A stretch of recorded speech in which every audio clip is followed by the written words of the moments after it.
Hello, everyone. Welcome back to our another important topic of our podcast, where we dive deep into all things language learning. I'm Adam, and today we've got a really exciting topic lined up for you. That's right, Adam. In today's episode, we're going to talk about the top 20 skills you need to master fluent English in 2025.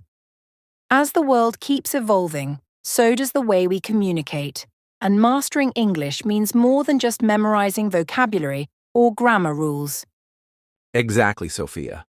Whether you're learning English for personal growth, professional success, or travel, these skills will help you stay ahead of the curve. From tech-driven tools to mastering cross-cultural communication, we're covering it all. In this episode, we'll explore how to sharpen your listening and speaking skills, harness the power of AI and immersive learning, and even how to confidently navigate the digital world in English. It's a game changer, and we want you to be prepared. So whether you're just starting out or you're already fluent and looking to take your English to the next level, this episode is packed with tips, tricks, and strategies that will make 2025 your most successful year yet in language learning. Let's dive right in because there's a lot to cover, and we're excited to get started. All right, let's get started with one of the most foundational aspects of becoming fluent in English, the core language skills. Now, a lot of people think fluency is just about being able to speak quickly or with perfect grammar, but that's not really the case. Fluency is much deeper than that.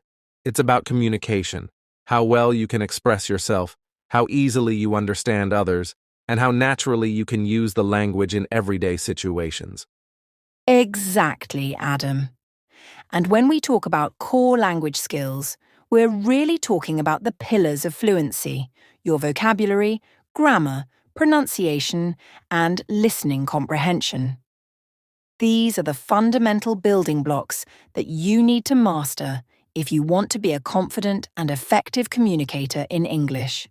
But it's not just about learning these skills in isolation. It's about integrating them into your everyday interactions, making them feel natural and instinctive. Right. And let's dive into vocabulary first because this is where it all begins. You see, vocabulary is not just about learning more words. It's about learning the right words. In 2025, if you want to be fluent, you need to have a wide range of vocabulary, yes, but also contextual understanding of those words. It's not enough to just memorize them. You need to understand when, where, and how to use them. Take, for example, the word set. It can mean a collection of things, or to place something, or even refer to a group of people coming together for a purpose. But those meanings depend entirely on the situation. Exactly. And that's where contextual learning comes into play. To build vocabulary that you can actually use, you have to learn words in the context in which they are used. For instance, learning words from the context of a business meeting will help you sound more professional when talking about your work. But if you're preparing for a casual conversation or traveling, you'll want to learn words related to that specific context. This approach gives your vocabulary more relevance and helps it stick longer in your memory. And another key point about vocabulary is that repetition is vital. You can't just learn a new word and expect to remember it forever. The best way to retain new vocabulary is to actively use it in conversations, in writing, in your thoughts. The more exposure you get to that word in different situations, the more natural it will feel. Apps like Anki or Memrise, for example, are really effective because they use spaced repetition systems to ensure that the words you're learning are reviewed at the right intervals. This reinforces the memory and makes it easier to recall the words when you need them. That's a great point, Adam. And here's something else I want to highlight about vocabulary. It's not just about learning random words. It's about focusing on high-frequency words and collocations. High-frequency words are words that you'll come across in everyday speech or writing, words like change, work, problem, and solution. and collocations are combinations of words that often go together, like make a decision or take a break. Learning these common word pairs and phrases helps you sound more natural and less robotic when you speak. Absolutely. Now, moving on to grammar, I know. Some people roll their eyes when they hear the word grammar. But hear me out. Grammar is so much more than just a bunch of rules you have to follow. It's the framework that holds the language together. In 2025, one of the most important aspects of grammar is being flexible with it. You see, many people focus so much on getting every grammar rule perfect that they end up freezing up in conversations, afraid to make mistakes. But the reality is, the key to fluency is being comfortable with the rules, not necessarily perfect at them. That's right. Grammar can feel intimidating because there are so many rules to remember. But it's important to remember that grammar is there to help you express yourself, not to make you feel restricted. Take present perfect tense, for example. It's not just about memorizing the structure. It's about knowing how and when to use it. The present perfect connects the past with the present. So if you say, I have lived in this city for 5 years, you're not just talking about the past, you're connecting it to the present moment. Exactly, Sophia. And I think a big part of grammar is learning to understand it, rather than just memorizing it. One way to approach this is through practical use. Instead of focusing on grammar drills, start paying attention to how native speakers use grammar in real conversations. This will give you a more intuitive understanding of the rules. Once you start hearing things in context, it becomes much easier to replicate those patterns in your own speech. And don't forget that grammar is also about flexibility. In spoken English especially, people don't always follow the textbook rules. Native speakers might drop auxiliary verbs, use informal constructions, or even bend rules in creative ways. The goal isn't to memorize every single rule, it's to be able to use the grammar that's most appropriate for the situation and the context. You'll get better at this the more you practice. Pronunciation. This is an area where a lot of learners feel self-conscious. They think that in order to be fluent, they need to speak like a native speaker. But that's not true. The most important thing is being understood. Fluency in English is not about perfect pronunciation. It's about being clear enough that people understand you without having to ask you to repeat yourself. Exactly. And a huge part of that is mastering intonation and stress. English is a language that relies heavily on rhythm. The way you say something can often be more important than the actual words you use. For instance, in English, we tend to stress important words in a sentence, especially nouns, verbs, adjectives, and adverbs, while function words like prepositions and articles tend to be less stressed. Right. And this is something a lot of learners miss out on when they focus purely on pronunciation. Intonation, how your pitch rises and falls in a sentence, affects meaning as well. Take the sentence, I didn't say you stole the money. Depending on which word you emphasize, it could mean something completely different. If you stress you might be implying that someone else stole the money, not you. If you stress money, it could mean that it wasn't money you were talking about. These small nuances are what make you sound natural and fluent in English. That's so true, Adam. And the best way to practice this is by shadowing native speakers. Listen to a sentence in English, pause and then repeat it aloud, trying to match the stress, rhythm, and intonation of the original speaker. This helps you get the natural flow of the language. Now, let's talk about listening comprehension, because this is where a lot of learners really struggle. When it comes to fluency, your ability to understand spoken English is just as important as your ability to speak it. In 2025, with so many different accents and speech patterns out there, listening is a skill that you have to actively develop. Exactly, Adam. You could be the best at reading and writing English, But if you can't understand what people are saying to you in conversations, then communication is going to be difficult. Listening is about being able to understand different accents, speeds of speech, and even the underlying tone or emotion in a conversation. The more varied your listening practice, the better. That's a great point, Sophia. One of the best ways to improve your listening comprehension is by exposing yourself to different kinds of spoken English. Whether it's podcasts, movies, TV shows, or even news broadcasts, the more you listen to different speakers, the easier it will be to understand different accents and speaking speeds. And the key is active listening. This means you're not just passively hearing the words, but actively engaging with them. Pay attention to what people are saying, how they're saying it, and try to catch the underlying message, even if the words aren't clear at first.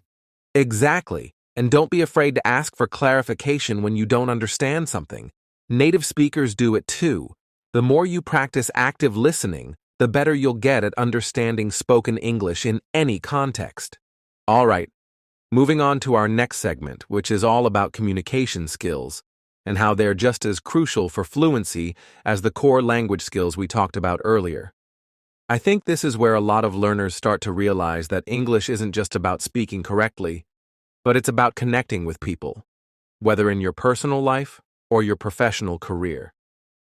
In 2025, communication in English isn't just a skill you use for ordering food or asking for directions. It's a skill you'll rely on in virtually every aspect of your life, whether you're navigating social situations, climbing the career ladder, or building relationships. Absolutely, Adam.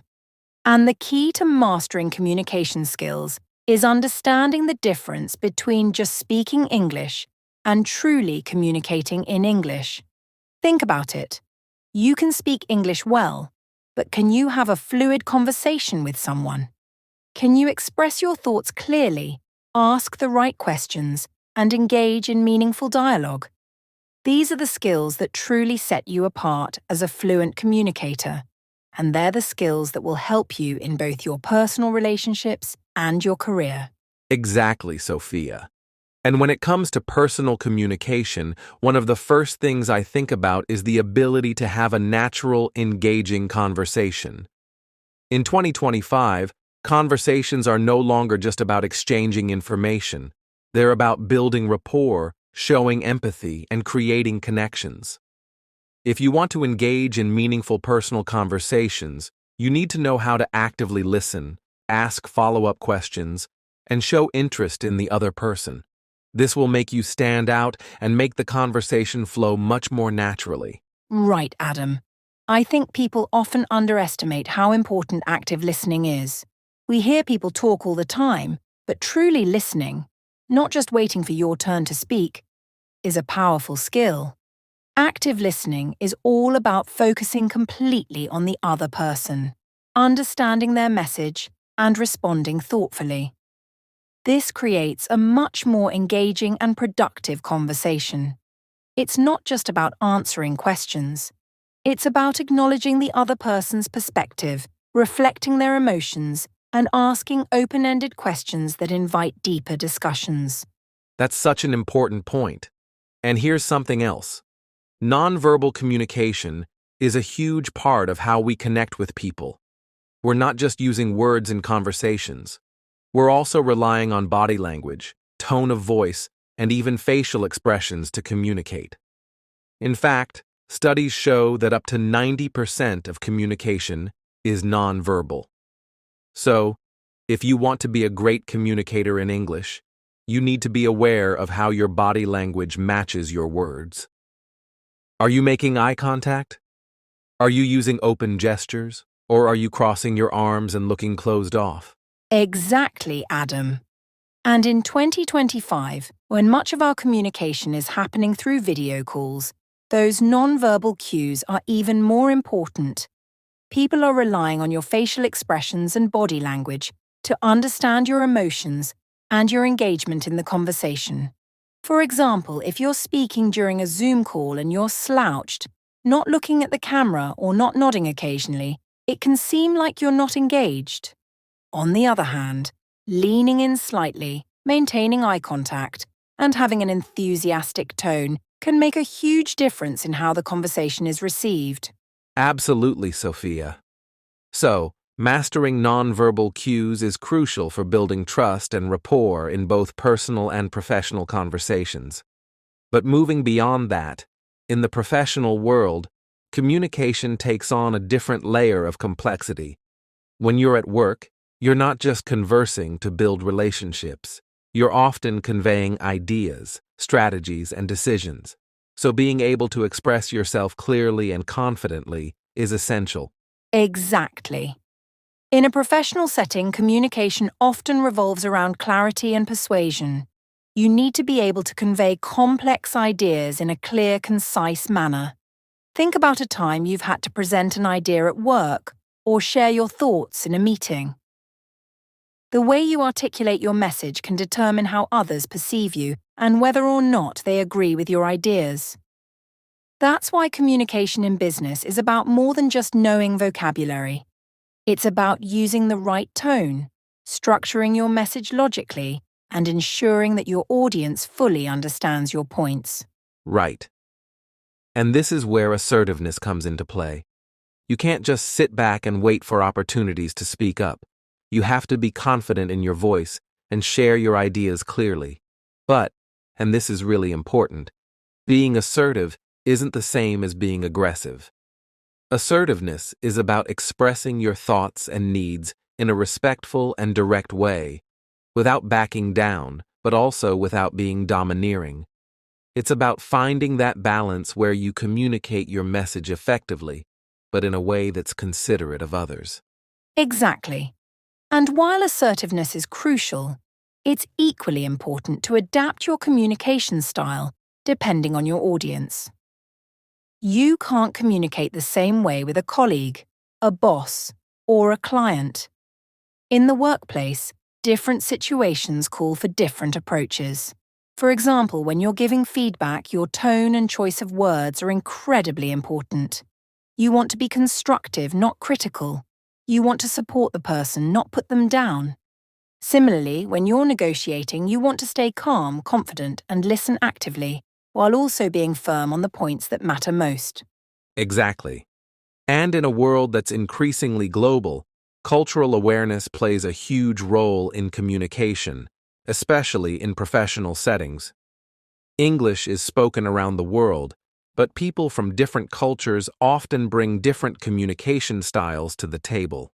In some cultures, people are more direct, while in others, they might be more indirect. If you're communicating with someone from a culture that's different from yours, it's important to be aware of these differences and adjust your approach accordingly. That's a really good point, Adam. For example, in many Western cultures, it's common to be direct and even challenge ideas during discussions. However, in many Asian cultures, a more indirect approach might be used to show respect. In professional environments, understanding these cultural nuances can make a huge difference in how your message is received and how effective your communication is. And let's not forget about digital communication, especially as we move further into 2025. Whether it's emails, texts, or social media, being able to communicate effectively in writing is just as important as speaking. The tone in a written message can be easily misinterpreted, so it's crucial to be clear and concise. You also need to be mindful of your audience and the medium you're using. Yes. And with the rise of remote work, people are now relying on written communication more than ever. Whether it's crafting an email, writing a report, or even sending a Slack message, it's important to ensure that your tone doesn't come across as rude or overly casual, unless that's the tone you intend. Also, clarity is key in written communication. Being overly wordy can confuse the reader, while being too brief might leave them with questions. Definitely. So when we look at communication in 2025, it's clear that these skills are absolutely crucial, not just for mastering English, but for navigating both your personal and professional life. Whether you're connecting with a friend over coffee, presenting an idea in a meeting, or negotiating a deal with a client. Effective communication can be the key to success. Absolutely. The world is moving faster than ever, and being able to communicate effectively in English is not just an asset, it's a necessity. It's not enough to just know the words. You need to know how to use them to create meaningful connections and get things done. So, practice these communication skills regularly, and you'll find that they'll serve you in every area of your life, both personally and professionally. That's a perfect note to end on, Sophia. And as we move forward, remember that these communication skills, whether verbal or nonverbal, formal or informal, will help you become a more confident, persuasive, and engaging communicator in English.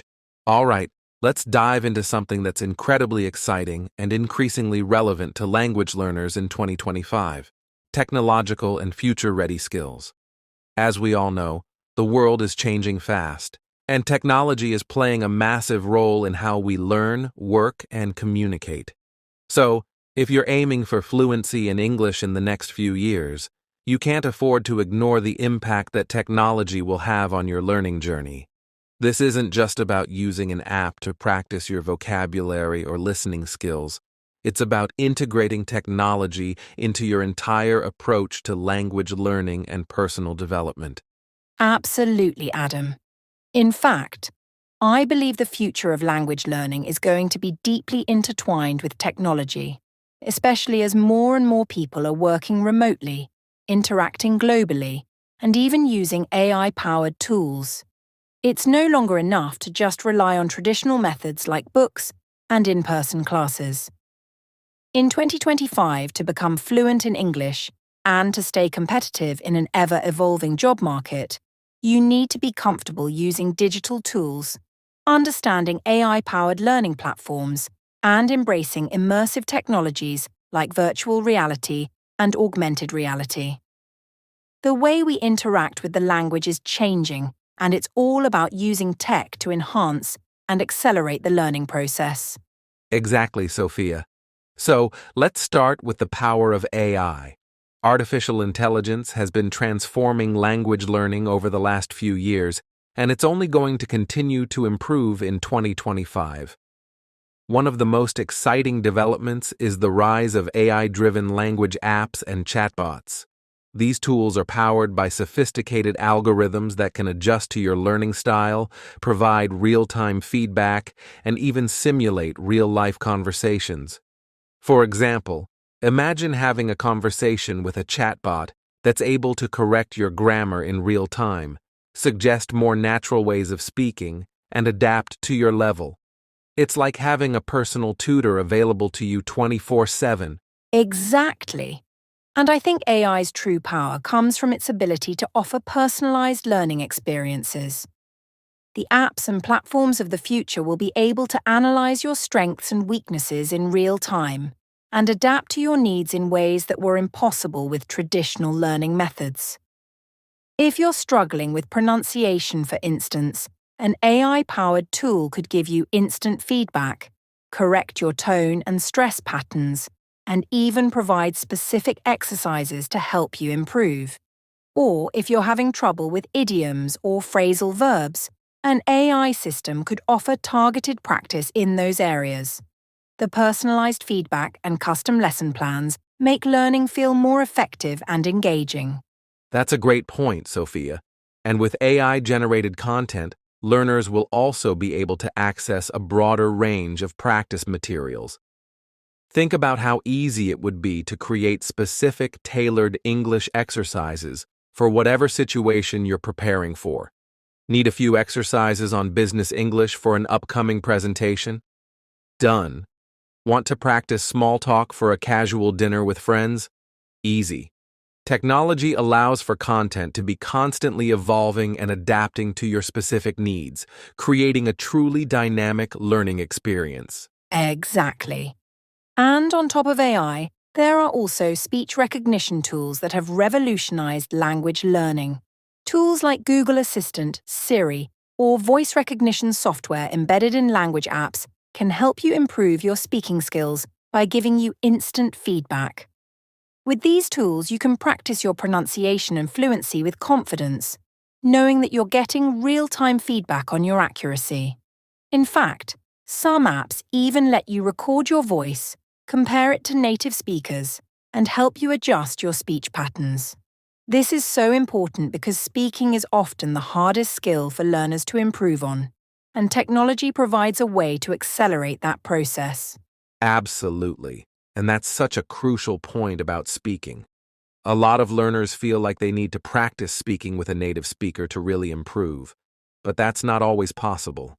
With speech recognition technology, you can practice anytime, anywhere, and it gives you a chance to refine your pronunciation, intonation, and fluency without the pressure of speaking in front of someone else. This kind of self-paced practice is a game changer, especially for learners who might feel self-conscious or intimidated by the idea of speaking. Definitely, Adam. And let's not forget about immersive technology, like virtual reality, VR, and augmented reality, AR. In 2025, we'll likely see even more virtual language immersion experiences that make you feel like you're interacting in an English-speaking environment. With VR headsets, learners will be able to enter simulations that allow them to practice English in real-world contexts. Picture this. You're stepping into a virtual English-speaking cafe, ordering coffee, making small talk with the barista, and negotiating with a fellow customer, all in real time. This level of immersion is incredibly powerful, as it gives you the confidence to use English in situations you might not otherwise have access to. Exactly. And the beauty of VR and AR is that it can replicate environments that might be difficult for learners to access in real life. If you live in a non-English speaking country or don't have a lot of opportunities to practice English in person, VR and AR offer an amazing alternative. These technologies give you the ability to practice in environments like a business meeting, a networking event, or even a job interview, all from the comfort of your home. And you get the added benefit of being able to practice these skills at your own pace without the pressure of performing perfectly in front of other people. Totally, Adam. And it's not just about speaking or listening, it's also about reading and writing. In 2025, we're likely to see more sophisticated tools that can help learners improve their reading comprehension and writing skills through advanced AI Imagine using an app that analyzes your writing, suggests improvements, and even points out areas where you could make your sentences clearer or more persuasive, or using tools that help you read English texts while offering translations, vocabulary suggestions, and summaries in real time. This kind of technology helps you expand your skills across all aspects of the language: reading, writing, speaking, and listening, making you a more well-rounded communicator. Absolutely. And one of the best parts of these tech tools is that they aren't just for beginners. In fact, they're perfect for intermediate and advanced learners too. When you reach a certain level of proficiency, it's not about learning basic grammar anymore. It's about fine-tuning your skills, perfecting your accent, expanding your vocabulary, and making your communication more nuanced. AI and VR will allow you to take your language learning to the next level, giving you access to resources that continuously evolve as you do. And let's also talk about language learning communities. In 2025, we're going to see even more collaborative tools that make it easier for learners to connect, share resources, and practice together. Platforms like language exchange apps and forums will continue to grow, allowing you to interact with learners from around the world. You can practice English by speaking with someone in real time through text, audio, or video chat, getting immediate feedback and learning from each other.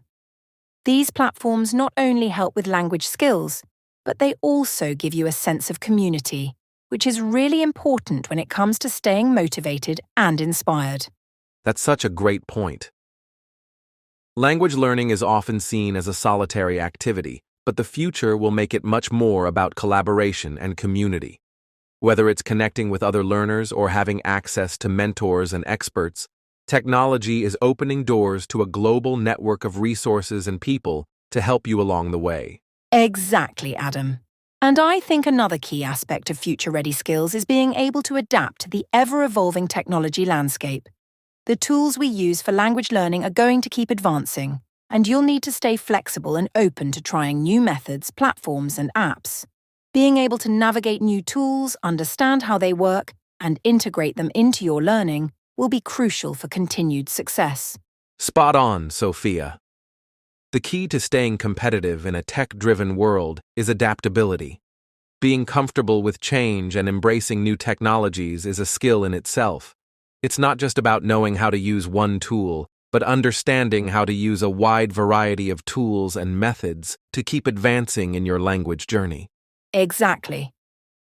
As we move into 2025 and beyond, the future of language learning will be incredibly exciting. With the rise of AI, immersive experiences, and global collaboration, learning English will no longer be confined to textbooks and traditional classrooms. Instead, we'll be learning in interactive, dynamic, and personalized environments, and that will make language learning more engaging and effective than ever. Absolutely.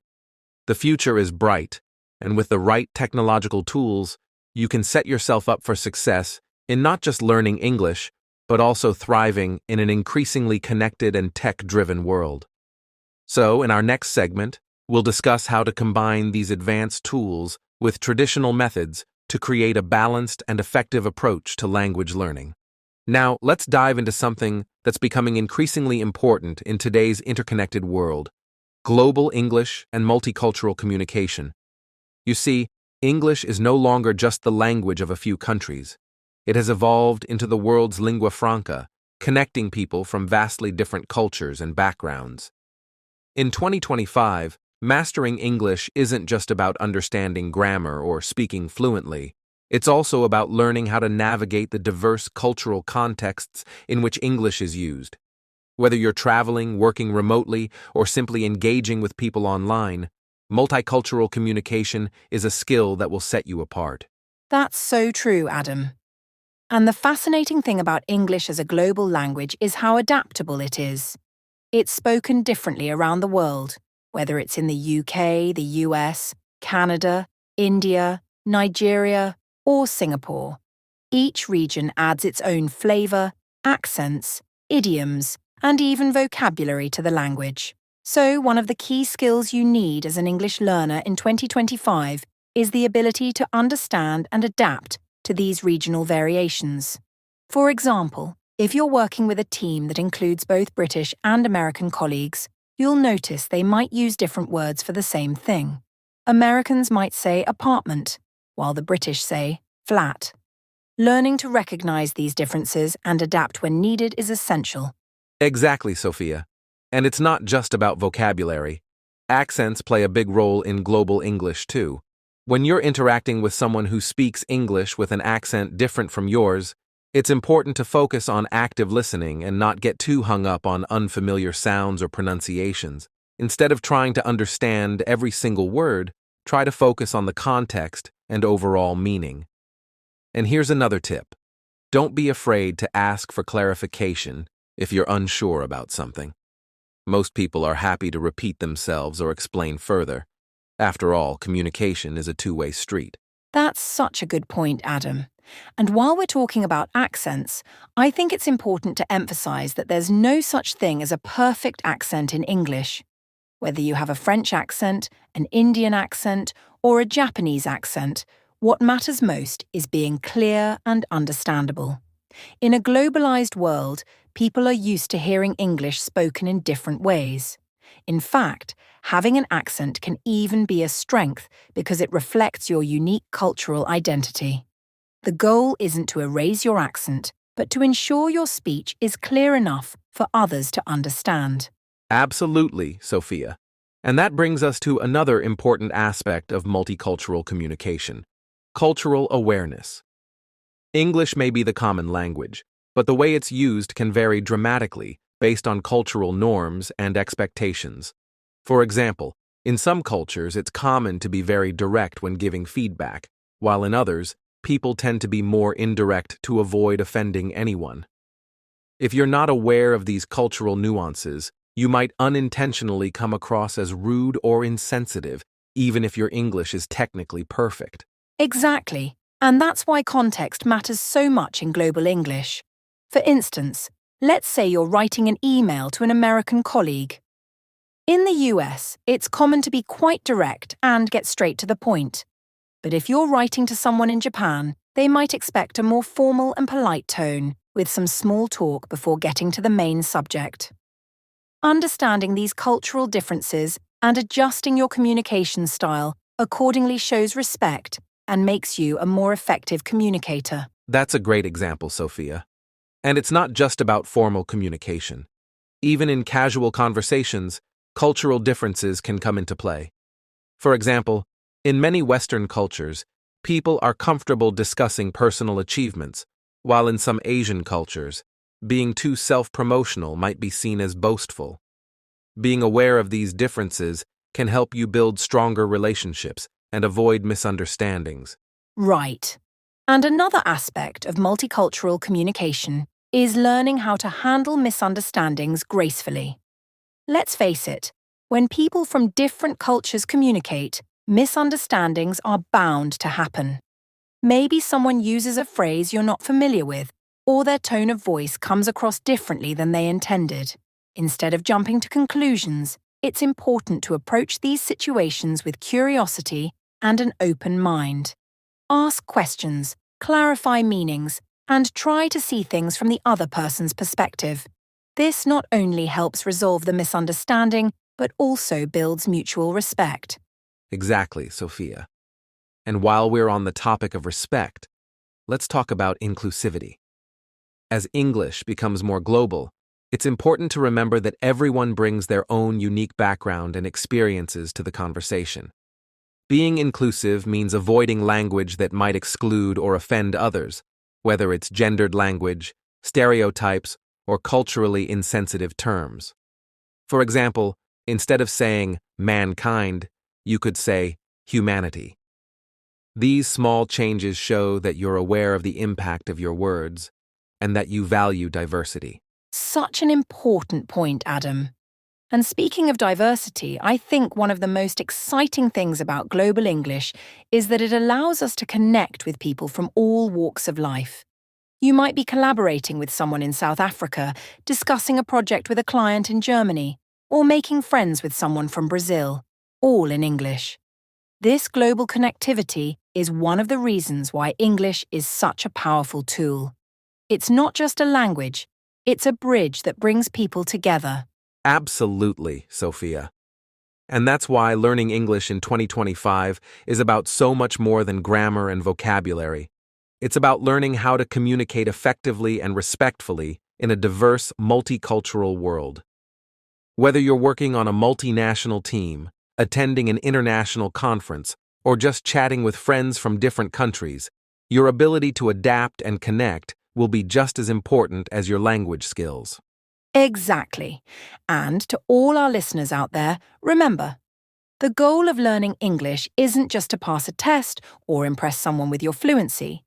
It's about using the language as a tool to connect, collaborate, and create meaningful relationships across cultures. So, embrace the diversity of global English, stay curious about other cultures, and always strive to learn and grow as a communicator. Beautifully said, Sophia. Multicultural communication is truly one of the most rewarding aspects of learning English.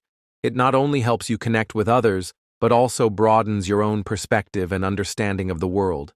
So, as we wrap up this segment, think about how you can start applying these skills in your daily life. Whether it's by exploring different accents, learning about cultural norms, or simply practicing empathy in your conversations. All right, Sophia, let's move on to our final segment of this episode, personal development and long-term language learning. If you've been with us through the earlier segments, you'll know we've covered the core language skills, communication strategies, technology integration, and even multicultural fluency. But here's the thing. Learning English, or any language really, isn't a one-time sprint. It's a marathon, a journey that evolves as you grow.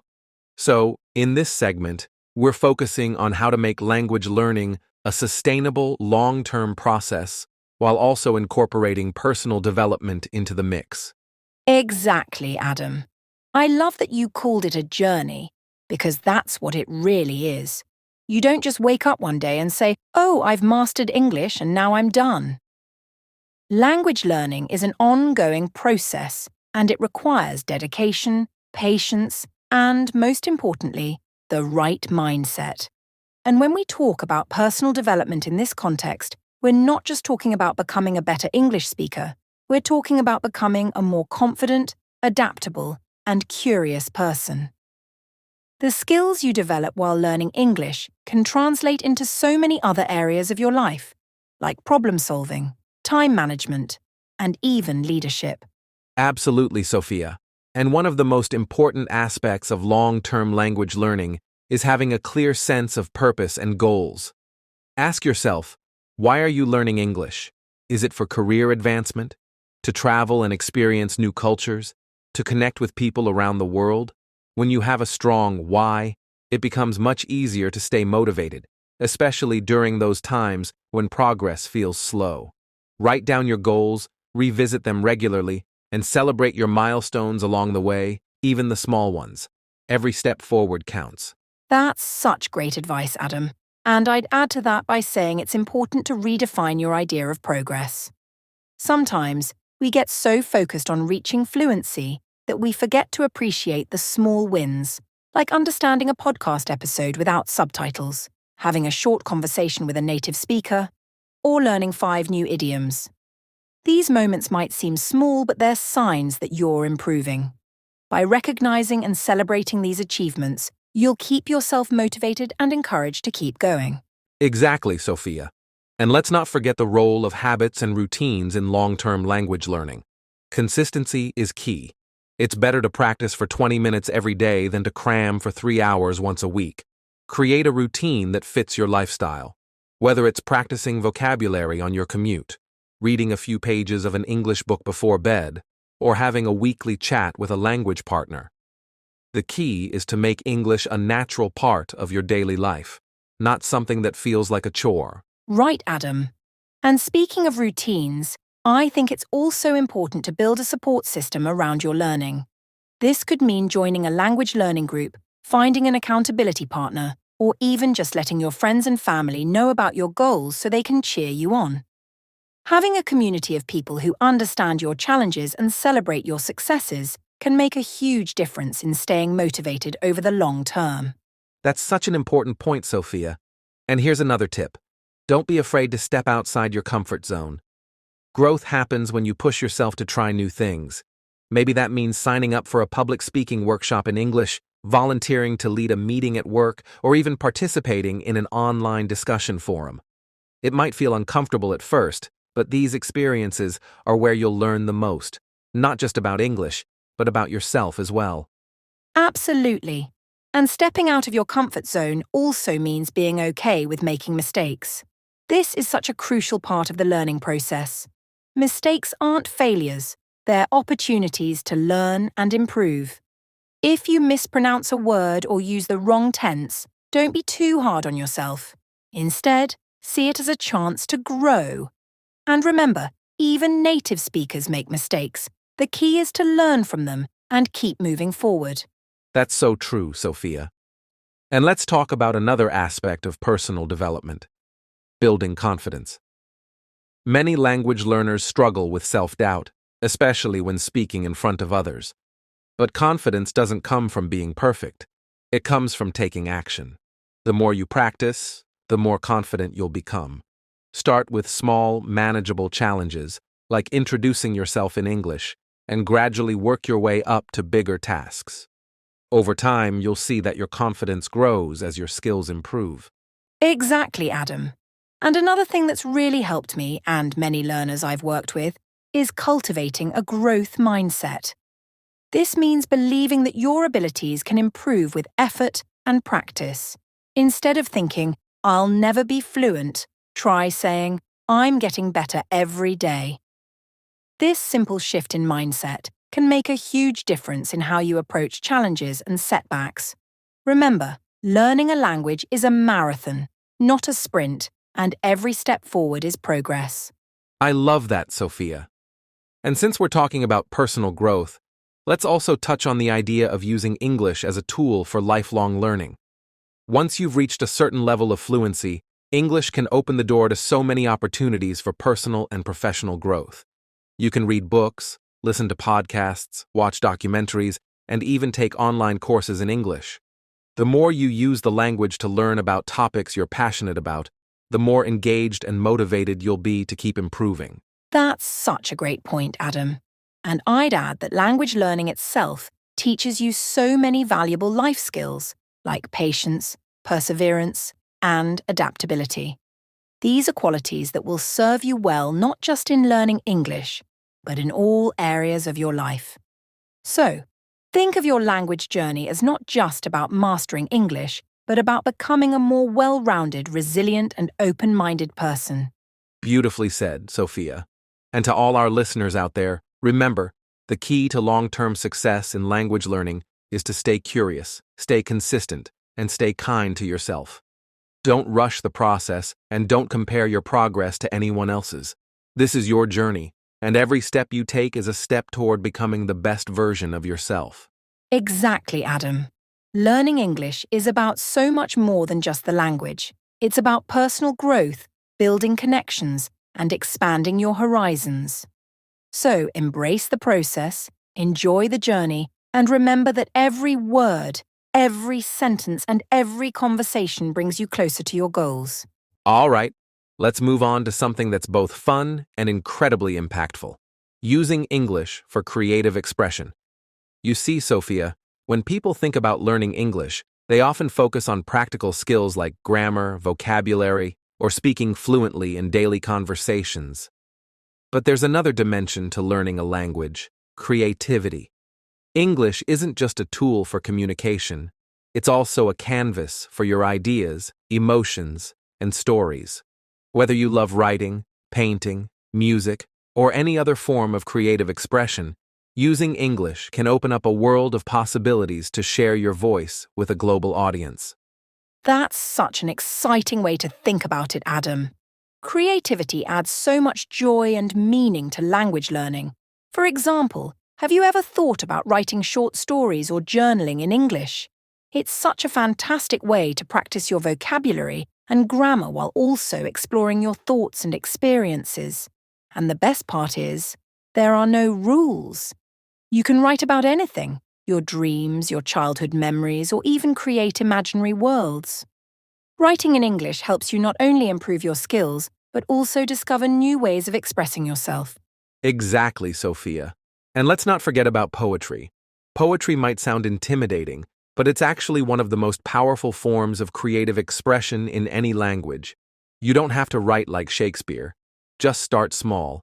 Experiment with rhymes, metaphors, or even free verse. For instance, try describing how you feel on a rainy day using vivid, emotional words. This not only strengthens your vocabulary, but also helps you connect with the language on a deeper, more personal level. Absolutely, Adam. And it's not just about writing. Music is another amazing way to use English creatively. Whether you're singing, composing lyrics, or playing an instrument, music allows you to experiment with pronunciation, rhythm, and expression in a fun, relaxed way. Plus, songs are full of idioms, slang, and conversational phrases, so creating music in English can really boost your fluency. Imagine writing a song about your journey as a language learner. It could inspire others while helping you grow. I love that idea, Sophia. And here's another creative outlet: storytelling. Storytelling is one of the oldest and most universal forms of human expression, and it's such a powerful way to use English. You could record a video, start a podcast, or even share your stories on social media. For example, tell a story about a funny experience you had while learning English, or describe your favorite memory from a trip abroad. Storytelling helps you practice narrative structure, improve your speaking skills, and connect with others emotionally. That's such a good suggestion, Adam. And I think art can also play a big role in creative expression. If you enjoy drawing, painting, or graphic design, try creating art inspired by English words, phrases, or cultural themes. For example, you could illustrate your favorite English proverb or design a poster featuring an inspirational quote. Combining visual creativity with language learning can make the process more engaging and memorable. Absolutely, Sophia.